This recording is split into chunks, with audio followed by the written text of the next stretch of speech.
வணக்கம்.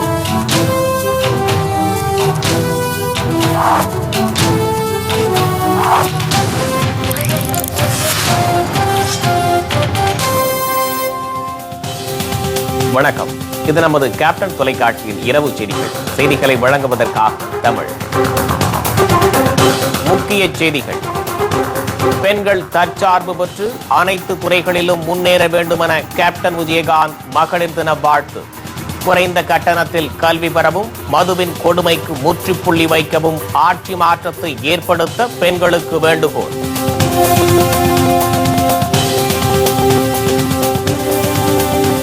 மகா சிவராத்திரியை சீர்குலைக்க தீவிரவாதிகள் சதித்திட்டம் தீட்டியிருப்பதாக உளவுத்துறை எச்சரிக்கை. டெல்லி, மும்பை, ஜெய்ப்பூர் உள்ளிட்ட முக்கிய நகரங்களில் பலத்த பாதுகாப்பு.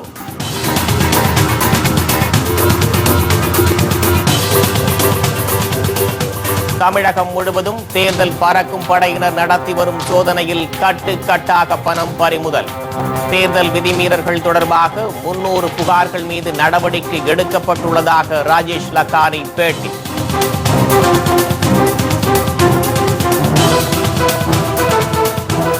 பேரறிவாளன் உள்ளிட்ட 7 பேரை விடுவிக்க வலியுறுத்தி சென்னை பல்கலைக்கழக மாணவர்கள் உண்ணாவிரதம்.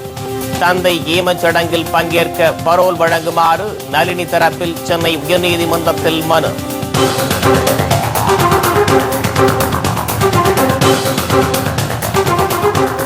சாராய ஆலை தொழிலதிபர் விஜய் மல்லையா மீது அமலாக்கப் பிரிவு வழக்கு பதிவு. அயோத்தியா நிறுவனம் அளிக்கும் 515 கோடி ரூபாய் பணத்தை பயன்படுத்தவும் தடை.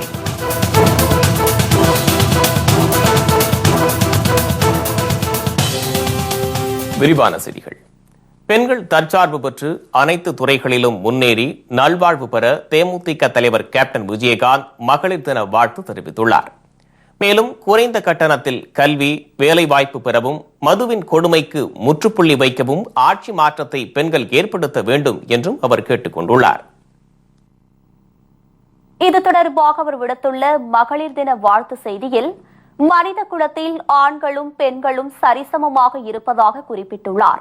ஆனால் நாடு சுதந்திரம் அடைந்து ஆண்டுகள் பல உருண்டோடியும் பெண்களுக்குரிய உரிமையும் முக்கியத்துவமும் இதுவரையிலும் அவர்களுக்கு முழுமையாக கிடைத்த பாடில்லை என்று வேதனை தெரிவித்துள்ளார். குறிப்பாக பொருளாதாரத்தில் ஆண்களை சார்ந்தே பெண்கள் இருக்க வேண்டிய கட்டாயம் தற்போதும் தொடர்வதாகவும், வேலை வாய்ப்பில் உரிய பிரதிநிதித்துவம் அவர்களுக்கு வழங்கப்படுவதில்லை எனவும் கவலை தெரிவித்துள்ளார். சமூகம், அரசியல், பொருளாதார வளர்ச்சி என அனைத்திலும் பெண்கள் முழு பங்கெடுக்கும் போதுதான் மாற்றம் ஏற்படும் என குறிப்பிட்டுள்ள கேப்டன், சட்டமன்றம் மற்றும் நாடாளுமன்றத்தில் 1/3 பங்கு பெண்கள் இருக்க வேண்டும் என்கின்ற குரல் ஓங்கி ஒலித்தாலும் அதை செயல்படுத்த ஆட்சியாளர்கள் தயாராக இல்லை என ஆதங்கம் தெரிவித்துள்ளார்.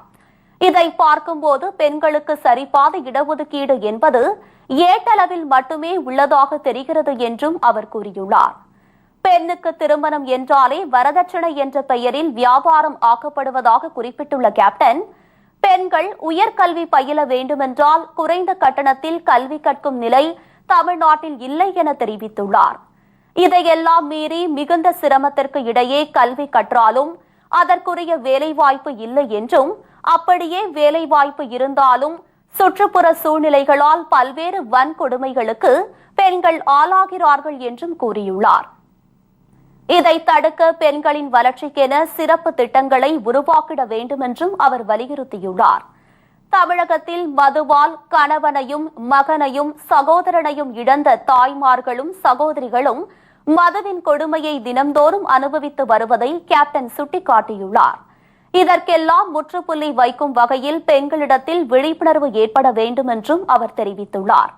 அந்த விழிப்புணர்வு தீ தமிழகம் முழுவதும் பரவி ஆட்சி மாற்றத்தை உருவாக்கிட வேண்டும் என தமது விருப்பத்தை தெரிவித்துள்ள கேப்டன், முற்போக்கு சிந்தனைகள் மூலமே ஒரு சமுதாயம் முன்னேற முடியும் என்று தெரிவித்துள்ளார். சமுதாயத்தில் பாதியாக உள்ள பெண்களுக்கு கல்வியும் வேலைவாய்ப்பும் சம உரிமையும் கிடைத்துவிட்டால் ஆண்களுக்கு நிகராக பெண்கள் சற்றும் சளைத்தவர்கள் அல்ல என்பதையும், பெண்களுக்குரிய வசதியும் வாய்ப்பும் கிடைத்தவர்கள் சிறப்பாக பணியாற்றுவார்கள் என்பதையும் சில சந்தர்ப்பங்களில் நிரூபித்துள்ளார்கள் என்று கேப்டன் கூறியுள்ளார். பல்வேறு துறைகளில் பணிபுரிந்து வரும் பெண்களின் சாதனைகளே இதற்கு சான்றாக அமைந்துள்ளதை அவர் எடுத்துக் காட்டியுள்ளார்.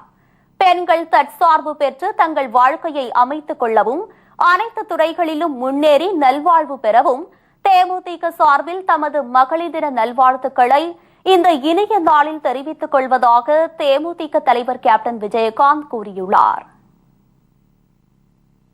டெல்லி, மும்பை, ஜெய்ப்பூர், லக்னோ, சண்டிகர் ஆகிய 5 நகரங்களுக்கு தீவிரவாத அச்சுறுத்தல் இருப்பதாக உளவுத்துறை எச்சரிக்கை விடுத்துள்ளது. அந்த 5 மாநில போலீசாரையும் விழிப்புடன் இருக்குமாறும் அறிவுறுத்தப்பட்டுள்ளது. சிவராத்திரியை முன்னிட்டு இந்த 5 நகரங்களை சில தீவிரவாத அமைப்புகள் தாக்க முயற்சிக்கக்கூடும் என்று நம்பத்தகுந்த தகவல் கிடைத்துள்ளதாக உளவுத்துறை வட்டாரங்கள் கூறியுள்ளன. குஜராத்திற்குள் லஷ்கர் இ தொய்பா, ஜெய்ஷ் இ முகமது ஆகிய தீவிரவாத அமைப்புகளைச் சேர்ந்த 10 தற்கொலைப்படை தீவிரவாதிகள் ஊடுருவியுள்ளதாகவும் அவர்கள் சிவராத்திரி கொண்டாட்டத்தின் போது தாக்குதல் நடத்தக்கூடும் என்று பாகிஸ்தானின் தேசிய பாதுகாப்பு அமைச்சகம் இந்திய பாதுகாப்பு ஆலோசகரிடம் கூறியதை அடுத்து பாதுகாப்பு பலப்படுத்தப்பட்டுள்ளது. தேசிய பாதுகாப்பு படையினரும் குஜராத் விரைந்துள்ளனர். மத்திய உள்துறை அமைச்சர் ராஜ்நாத் சிங் உயர் அதிகாரிகளை இன்று சந்தித்து குஜராத் நிலவரம் பற்றி ஆலோசனை நடத்தினார். இந்த நிலையில் டெல்லியிலும் சில தீவிரவாதிகள் ஊடுருவியிருப்பதாக தகவல் கிடைத்துள்ளதை அடுத்து அங்கும் பாதுகாப்பு பலப்படுத்தப்பட்டுள்ளது. தேர்தல் விதிமீறல்கள் தொடர்பாக வந்துள்ள 300 புகார்கள் மீது நடவடிக்கை எடுக்கப்பட்டு வருவதாக தமிழக தலைமை தேர்தல் அதிகாரி ராஜேஷ் லக்கானி தெரிவித்துள்ளார். சென்னை எழும்பூரில் நடைபெற்ற தேர்தல் அதிகாரிகளுக்கான சிறப்பு கூட்டத்தில் 64 அதிகாரிகள் கலந்து கொண்டனர். இந்த கூட்டத்தில் தேர்தல் விண்ணப்ப படிவம் பெறுவது, எவ்வாறு திருத்தம் செய்வது போன்ற விவகாரங்கள் குறித்து அதிகாரிகளுக்கு பயிற்சி அளிக்கப்பட்டது. பின்னர் செய்தியாளர்களிடம் பேசிய ராஜேஷ் லக்கானி, தேர்தல் விதிமீறல்கள் தொடர்பாக வந்துள்ள 300 புகார்கள் மீது நடவடிக்கை எடுக்கப்பட்டு வருவதாக கூறினார். தேர்தல் நடத்தை விதிமுறைகள் அமலில் இருப்பதால் சோதனையின் மூலம் பறிமுதல் செய்யப்படும் பணத்திற்கு உரிய ஆவணத்தை காண்பித்துவிட்டு அதனை திருப்பி பெற்றுக் கொள்ளலாம் என்றும் ராஜேஷ் லக்கானி தெரிவித்தார். 94412356 இங்கேருந்து வாட்ஸ்அப் அனுப்பிச்சாலே இதில் வந்துடும். இதில் வந்த அப்புறம் கம்ப்யூட்டரில் பதிவு பண்ணால் அந்த சம்பந்தப்பட்ட மாவட்டத்துக்கு உடனுக்குடன் புகார் போயிடும். நேற்று வரை ஒரு 300க்கு மேலே கம்ப்ளைண்ட் வந்ததில்லை. இன்னைக்கு கம்ப்ளைண்ட் அமைச்சிருக்கு. இல்லை, விதிமுறை ரொம்ப தெளிவான இருக்குது.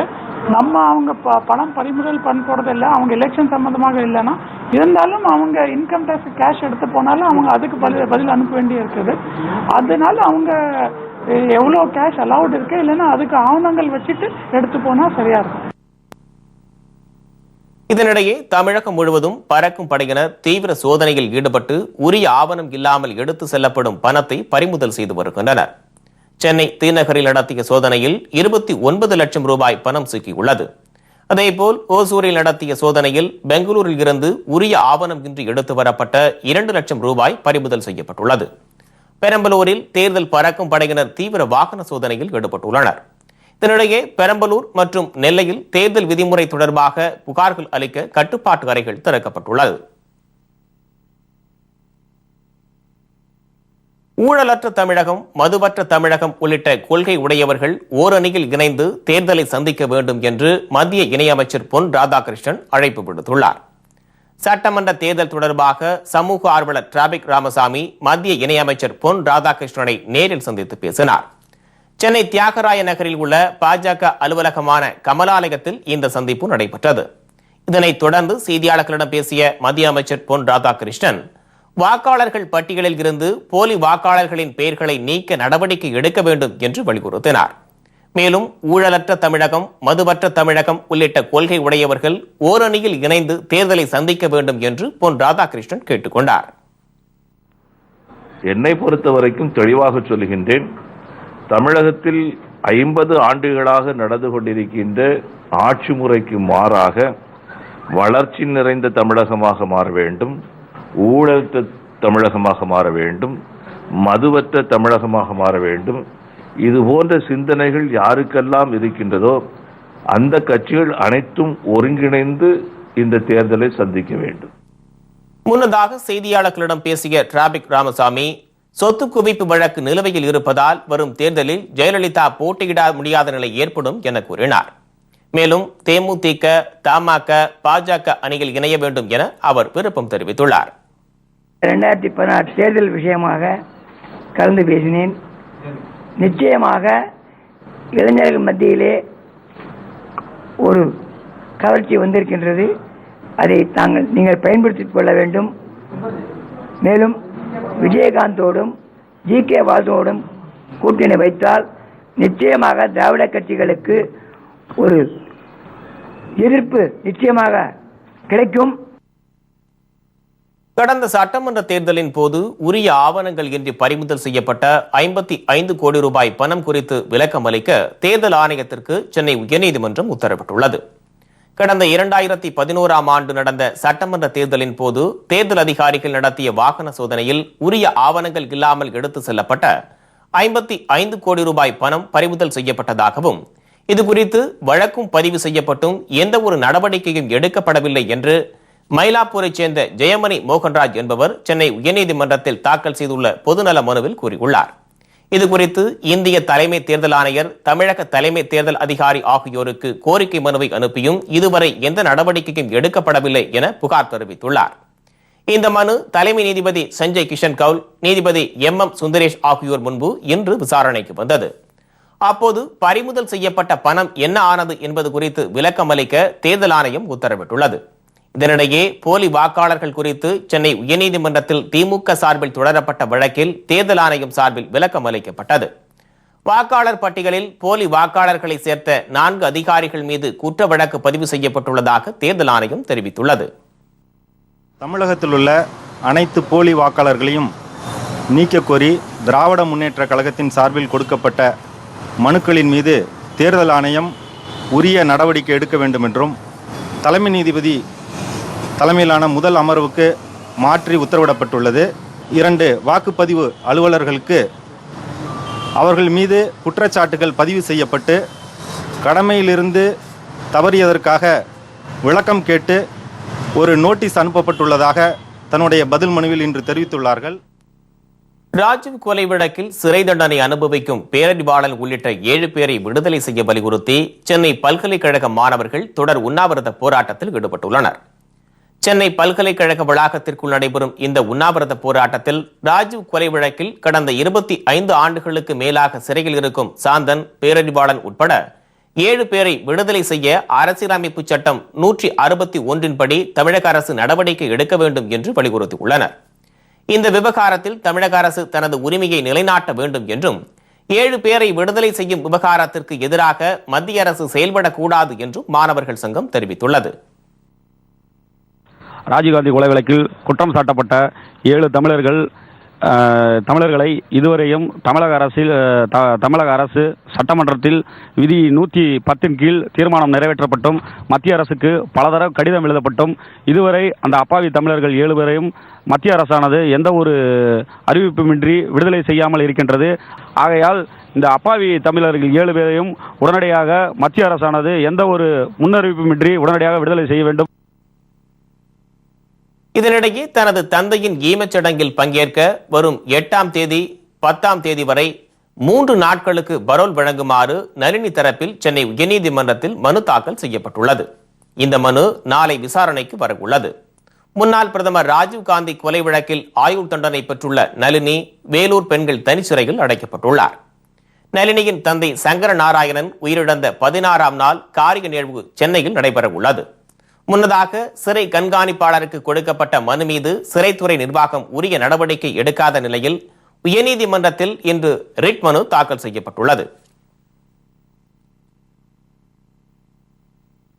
சாராய ஆலை தொழிலதிபர் விஜய் மல்லையா மீது மத்திய அமலாக்கத்துறை பண மோசடி வழக்கு பதிவு செய்துள்ளது.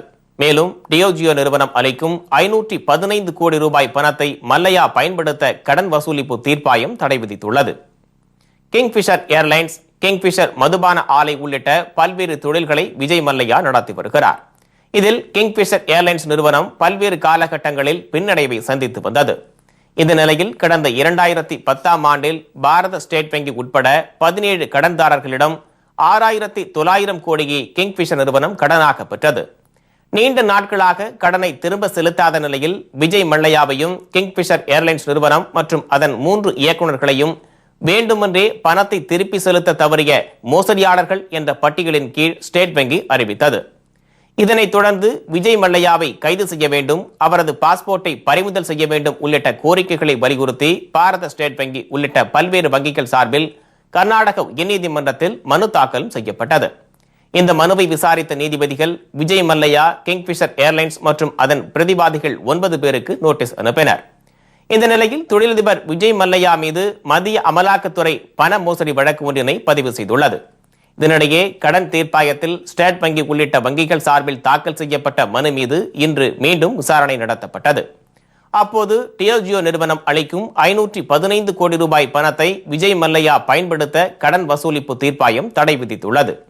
விஜய் மல்லையா கணக்கில் டிஎல்ஜியோ நிறுவனம் பணத்தை செலுத்தக்கூடாது எனவும் உத்தரவிடப்பட்டுள்ளது. ஏற்கனவே கடன் பிரச்சனையில் சிக்கி கைதாகும் நிலையில் உள்ள மல்லையாவிற்கு இது மேலும் கடும் நெருக்கடியை ஏற்படுத்தியுள்ளது. சட்டமன்ற தேர்தலுக்கான நன்னடத்தை விதிமீறல்கள் அமலுக்கு 4 நாட்களுக்கு மேலாகியும் பல்வேறு மாவட்டங்களில் உள்ள அரசு அலுவலகங்கள் மற்றும் சுவர்களில் முதலமைச்சர் ஜெயலலிதாவின் உருவப்படங்கள் அழிக்கப்படாமல் உள்ளதாக குற்றச்சாட்டு எழுந்துள்ளது. சட்டமன்ற தேர்தல் எதிரொலியாக தர்மபுரியில் வாகன சோதனை தீவிரப்படுத்தப்பட்டுள்ளது. இந்த சோதனை வீடியோ மூலம் பதிவு செய்யப்பட்டும் வருகிறது. வாகன சோதனைகள் தீவிரமாக நடைபெற்று வருவது ஒரு புறம் இருந்தாலும் தர்மபுரி அரசு மருத்துவமனை, ஆவின் விற்பனை நிலையம் மற்றும் அரசு கட்டிடங்கள் சுற்றுச்சுவர்களில் உள்ள ஜெயலலிதாவின் உருவப்படங்கள் அழிக்கப்படாமல் உள்ளதாக சமூக ஆர்வலர்கள் குற்றம் சாட்டியுள்ளனர். தேர்தல் ஆணையத்தின் உத்தரவை மதிக்காத நகராட்சி ஊழியர்கள் நடவடிக்கை எடுக்க வேண்டும் எனவும் அவர்கள் கோரிக்கை விடுத்துள்ளனர். தேர்தல் தேதி அறிவிச்ச பிறகு கூட தருமபுரி மாவட்டத்தில் பார்த்தீங்கன்னா இந்த பேனர்கள்லாம் அகற்றப்படாமே இருக்குது. குறிப்பாக பார்த்தீங்கன்னா அரசு மருத்துவமனையில் பார்த்தீங்கன்னா அந்த சுவர் விளம்பரம் எல்லாம் அழிக்கப்படாமே இருக்குது. முதல் ஒரு படம் அப்புறம் பார்த்தீங்கன்னா ஆவின் பாலகம் இதெல்லாம் வந்து அகற்றப்படாமல் இருக்குது. தேர்தல் தேதி அறிவிச்ச பிறகு கூட இதெல்லாம் வந்து அதிகாரிகள் வந்து கண்டுக்கிறதில்ல. இது வந்து அதிகாரிகள் என்ன நினைக்கிறான்னு தெரியல. தேர்தல் தேதி அறிவித்து மறந்துட்டாங்கன்னு என்னன்னு தெரியல. இதெல்லாம் வந்து உடனடியாக அகற்றப்பட வேண்டும்.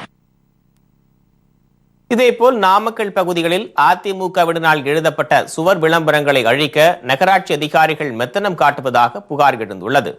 நாமக்கல் தேசிய நெடுஞ்சாலை, மேம்பால சுவர், நல்லிப்பாளையம், வல்லியபுரம் உள்ளிட்ட இடங்களில் அதிமுகவினர் ஜெயலலிதாவின் உருவப்படத்தை வரைந்து வைத்துள்ளனர். அதேபோல் வட்டார கருவூல அலுவலகத்தில் இன்னமும் ஜெயலலிதாவின் புகைப்படம் மறைக்கப்படாமல் இருப்பது பெரும் கண்டனத்தை எழுந்துள்ளது.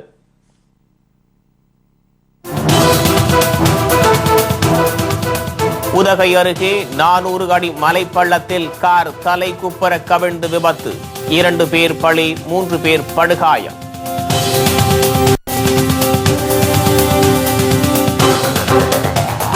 தரமற்ற முறையில் வழங்கப்பட்ட விலையில்லா மிக்சி கிரைண்டர் சாலையில் வீசி மக்கள் போராட்டம் நடத்தியதால் பரபரப்பு. மற்றும் பல செய்திகள் விளம்பர இடைவேளை பிறகு.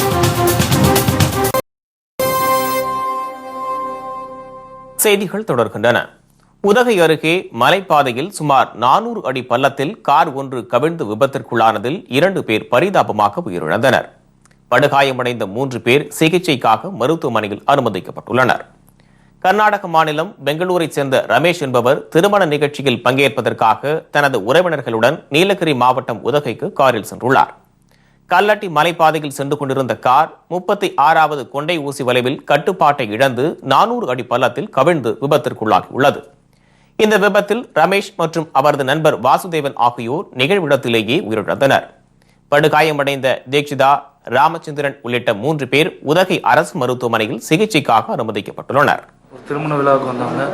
உதகையிலேருந்து திரும்ப கல்லட்டி வழியாக பெங்களூர் ரிட்டர்ன் போயிட்டு இருக்கும்போது அவங்க கார் எதிர்பாராத ஆக்சிடென்ட் ஆகிடுச்சு. அதில் வந்து 20 உயிரிழந்தனர். இன்னும் 3 பேர் அவசர சிகிச்சை பிரிவில் அவங்களுக்கு ட்ரீட்மெண்ட் பண்ணிட்டு இருக்காங்க. அதாவது அவங்க ஒரு திருமண விழாவுக்கு வந்தாங்க. ரிட்டர்ன் போகும்போது அவங்க கார் எதிர்பாராத விதமாக பிரேக் ஃபெயில் ஆகி வண்டி கீழே. புதுச்சேரியில் அரசு சார்பில் வழங்கப்பட்ட தரமற்ற மிக்சி, கிரைண்டர் உள்ளிட்ட பொருட்களை பொதுமக்கள் சாலையில் போட்டு உடைத்ததால் பெரும் பரபரப்பு ஏற்பட்டது. புதுச்சேரியில் ரங்கசாமி தலைமையிலான ஆட்சியில் அரசு நிறுவனங்களில் தொழிலாளர் வைப்பு நிதியை தவறாக பயன்படுத்தப்பட்டு வருவதாக பொதுமக்கள் புகார் தெரிவித்து வருகின்றனர். இந்த நிலையில் நியாய விலை கடைகளில் மாதந்தோறும் வழங்கப்படும் அரிசி, பருப்பு உள்ளிட்டவை முறையாக விநியோகிக்கப்படவில்லை என்றும், கடும் நிதி நெருக்கடியில் சிக்கி தவித்து வரும் புதுச்சேரி அரசு இலவச பொருட்களை கொடுத்து மக்களை ஏமாற்றி வருவதாகவும் அவர்கள் குற்றம் சாட்டியுள்ளனர். இந்த நிலையில் புதுச்சேரி அரசு வழங்கிய தரமற்ற மின்சாதன பொருட்களால் தங்களுக்கு எந்த பயனும் இல்லை என்று கூறியுள்ள பொதுமக்கள் தாங்கள் மறைத்து வைத்திருந்த மிக்சி, கிரைண்டர்களை சாலையில் போட்டு உடைத்து தங்கள் எதிர்ப்பை பதிவு செய்தனர்.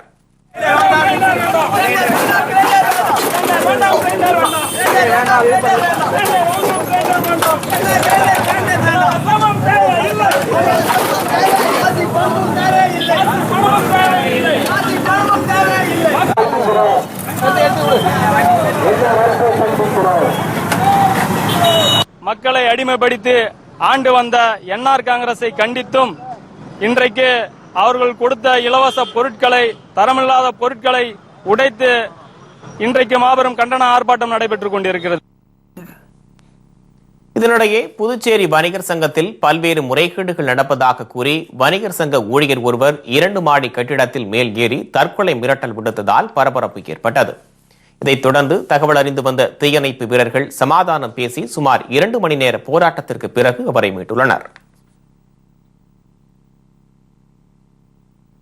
சிவராத்திரியை முன்னிட்டு சேலத்தில் நடைபெற்ற நாட்டியாஞ்சலி நிகழ்ச்சியில் ஏராளமான சிறுமிகள் கலந்து கொண்டு நடனமாடியது பார்வையாளர்களை வெகுவாக கவர்ந்தது. சிவராத்திரியை ஒட்டி சேலம் ஐயப்பன் கோவிலில் நாட்டியாஞ்சலி நிகழ்ச்சி நடைபெற்றது. இதில் சுமார் 100க்கும் மேற்பட்ட மாணவிகள் கலந்து கொண்டு இசைக்கு ஏற்ப நடனமாடி தங்களது திறமைகளை வெளிப்படுத்தினர். குறிப்பாக 2ஆம் வகுப்பு மாணவிகள் முதல் 10ஆம் வகுப்பு மாணவிகள் வரை தனியாகவும் குழுவாகவும் பரதம் ஆடியது அனைவரையும் வெகுவாக கவர்ந்தது. மேலும் நாட்டியத்திற்கு ஏற்றவாறு அவர்களின் முக பாவனைகள் பார்வையாளர்களை மெய்மறக்கச் செய்தது.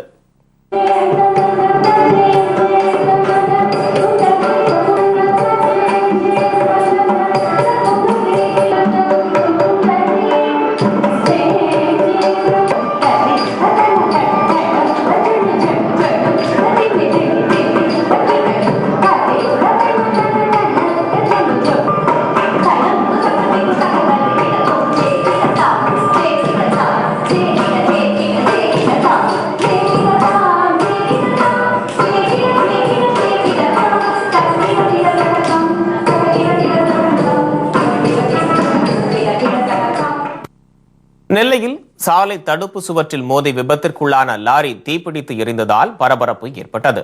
மேலும் அதே பகுதியில் அரசு பேருந்தும் விபத்திற்குள்ளானதில் பயணிகள் 4 பேர் படுகாயமடைந்தனர்.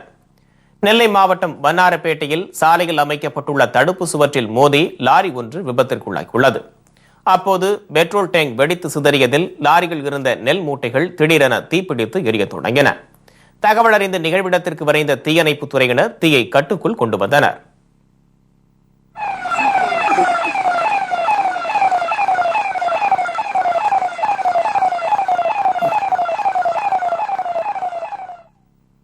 பின்னர் அதே சாலையில் மதுரையில் இருந்து நெல்லை நோக்கி வந்த அரசு பேருந்து உடைந்து கிடந்த தடுப்பு சுவற்றில் மோதி விபத்திற்குள்ளானதுடன் நிலை தடுமாறிய பேருந்து வயல்வெளியில் நின்றது.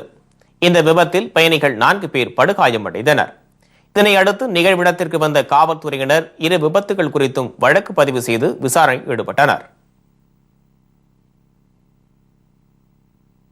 வேலூர் மாவட்டம் அரக்கோணம் அருகே மர்ம நோய் தாக்கி வருவதால் பொதுமக்கள் அச்சத்தில் இருந்து வருகின்றனர். கீழ்வெங்கடபுரம் பகுதியில் மர்ம நோய் தாக்கி கால்நடைகள் திடீரென சுருண்டு விழுந்து பலியாகி வருகின்றன.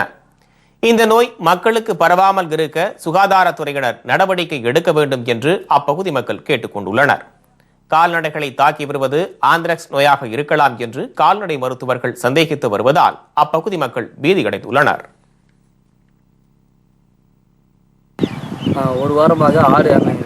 பக்கம் கீழ்வெங்கடபுரம் கிராமத்தில் ஆடு இறந்தபோது இது பார்த்தீங்கன்னா வெட்டினரி டாக்டர் பார்த்தாங்க, பார்த்து இன்ஜெக்ஷன் பண்ணாங்க. பார்த்துட்டு கூட மறுபடியும் ஒரு வாரமாக தொடர்ச்சியாக ஆடு இறந்தனே தான் இருக்குது. இது என்ன தீர்வுன்னு ஒன்றும் சொல்லலை. இதுக்கு அவங்க வெட்டினரி டாக்டர் சொல்லிட்டு போனால் என்ன நோயின்னு ஒன்றும் கண்டுபிடிக்கல. அது ரிசல்ட் எடுத்து போனாங்க, கிட்னிக்கு எடுத்து போனாங்க. கிட்னிக்கு ரிசல்ட் 1 வீக் ஆகும்னு சொல்லிட்டாங்க. இன்னும் அது என்ன அந்த தீர்வு ஒன்றும் சொல்லலை. ஆந்த்ராக்ஸ் நோயின்னு அவங்க சொன்னாங்க, ஆனால் தெளிவாக எதுவும் சொல்லலை. ஆந்த்ராக்ஸ் நோய் இருக்கலாம் அப்படி தான் சொன்னாங்களே தவிர இதுதான் நோயின்னு ஒன்றும் சொல்லலை. பாகிஸ்தான் நீதிமன்றத்தில் நிகழ்த்திய மனித வெடிகுண்டு தாக்குதலில் 8 பேர் பலி. விவரம் இடைவேளைக்கு பிறகு.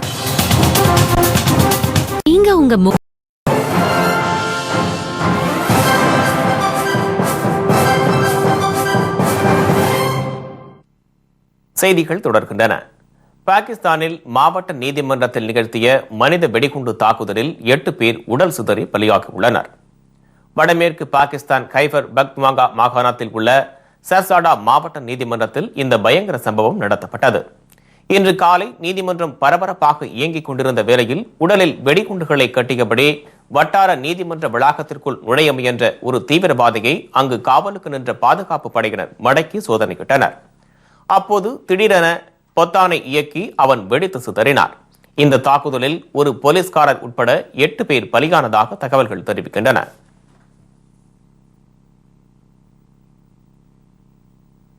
இத்துடன் செய்திகள் நிறைவடைகின்றன. மீண்டும் செய்திகள் இரவு 10 மணிக்கு. உண்மை செய்திகளை உள்ளது உள்ளபடி உடனுக்குடன் தெரிந்து கொள்ள நமது கேப்டன் நியூஸ் தொலைக்காட்சியை பாருங்கள். வணக்கம்.